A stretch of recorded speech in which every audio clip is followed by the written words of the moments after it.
1947 में स्थापित Rajshree production private limited पिछले 75 बरस से फिल्म बना रहा है और इतने समय तक जोखिम भरे फिल्म व्यवसाय में टिके रहना काबिले तारीफ है। इस बैनर की 60वीं फिल्म ऊंचाई को सूरज बड़ियात्या ने निर्देशित किया है। यह बैनर साफ सुथरी, पारिवारिक और नैतिकता से भरपूर फिल्म बनाने के लिए जाना जाता है और सूरज अभी भी इसी लाइन पर चल रहे हैं। इस तरह की बातें फिल्म के जरिए अभी भी कही जा सकती है, लेकिन वर्तमान दौर को देखते हुए बात कहने के तरीके में बदलाव की जरूरत है और राजश्री प्रोडक्शन इस बदलाव के लिए पूरी तरह से तैयार नहीं है। ऊंचाई में दोस्ती, फर्ज, परिवार का ध्यान रखना जैसी तमाम बातें बताई गई है, लेकिन इनमें से कुछ थोपी हुई लगती है। ऐसा लगता है कि ज्ञान देना है तो उसके मुताबिक दृश्य रचे गए हैं और इसी तरह के सीन फिल्म को कमजोर करते हैं। दूसरी ओर कुछ दृश्य इतने जोरदार हैं जो सीधे दिल को छूते हैं और आपको भावुक कर देते हैं। जिंदगी ना मिलेगी दोबारा में युवा दोस्त एक ट्रिप पर निकलते हैं और मौज मस्ती कर अपनी कुछ ख्वाहिश पूरी करते हैं। उसी तरह से ऊंचाई में 70 से 80 की उम्र के बीच के दोस्त एक ट्रिप पर निकलते हैं और इसके पीछे एक इमोशनल वजह है। अमित श्रीवास्तव, ओम शर्मा, जावेद सिद्दीकी और भूपेन बरुआ की दोस्ती को 50 बरस से भी ज्यादा हो गए हैं। भूपेन के दिल में हमेशा से ख्वाहिश रही है कि माउंट एवरेस्ट जाने की। अचानक एक दिन उसकी मृत्यु हो जाती है, जिससे उसके तीनों दोस्तों को झटका लगता है। वे अपने दोस्त की याद में माउंट एवरेस्ट बेस कैंप में जाने का फैसला करते हैं, लेकिन ये इतना आसान नहीं है।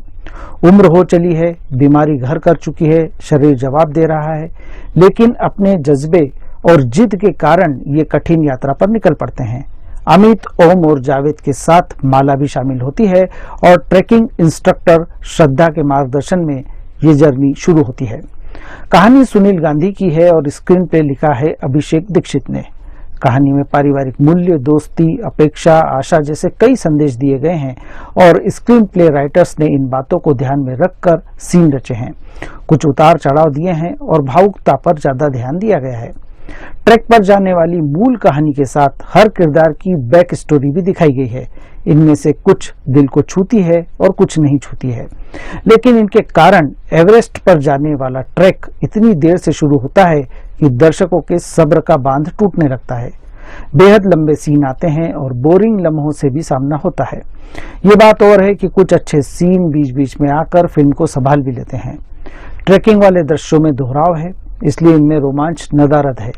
इतनी उम्र वालों को इतना कठिन काम करते देखना विश्वसनीय भी नहीं लगता। यदि कलाकार बेहद फिट होते तो बात और होती। सूरज बड़ियात्या बतौर निर्देशक इमोशनल दृश्यों में अपनी छाप छोड़ते हैं। कुछ दृश्य उनके जादुई टच के कारण ही देखने लायक बने हैं। कलाकारों से उन्होंने बेहतरीन काम भी लिया है। फिल्म में सभी शानदार कलाकार हैं और उनका अभिनय देखते ही बनता है। अमिताभ बच्चन ने बेहतरीन अभिनय किया है और पूरी तरह से किरदार में डूबे नजर आए हैं। उनका ये अभिनय लंबे समय तक याद रहेगा। अनुपम खेर जबरदस्त रहे हैं और इमोशनल दृश्यों में उनका अभिनय देखने लायक है। यही बात बोमन ईरानी के लिए भी है और वे बेहद सहज नजर आए। स्पेशल अपीयरेंस में डैनी छा जाते हैं। नीना गुप्ता ने दिखाया है कि वे कितनी बेहतरीन एक्ट्रेस हैं। सारिका भी प्रभाव छोड़ती है। फिल्म के संवाद बहुत बढ़िया हैं। अमित त्रिवेदी ने कुछ अच्छी धुन बनाई है। मनोज कुमार खटोई की सिनेमाटोग्राफी लाजवाब है और उन्होंने खूबसूरत लोकेशंस को इस तरह से पेश किया है मानो हम वहीं पर पहुंच गए हों। फिल्म की एडिटिंग लूज है और इसे कम से कम 30 मिनट छोटा किया जाना चाहिए। ऊंचाई एक ऐसी मूवी है जो अच्छे और बोरिंग लम्हों के बीच में झूलती रहती है। बेहतरीन अभिनय और कुछ इमोशनल सीन प्लस पॉइंट्स हैं, तो धीमी गति और दोहरा वाले सीन इसके माइनस पॉइंट्स हैं। इस फिल्म को मैं 5 में से 2.5 स्टार देता हूं।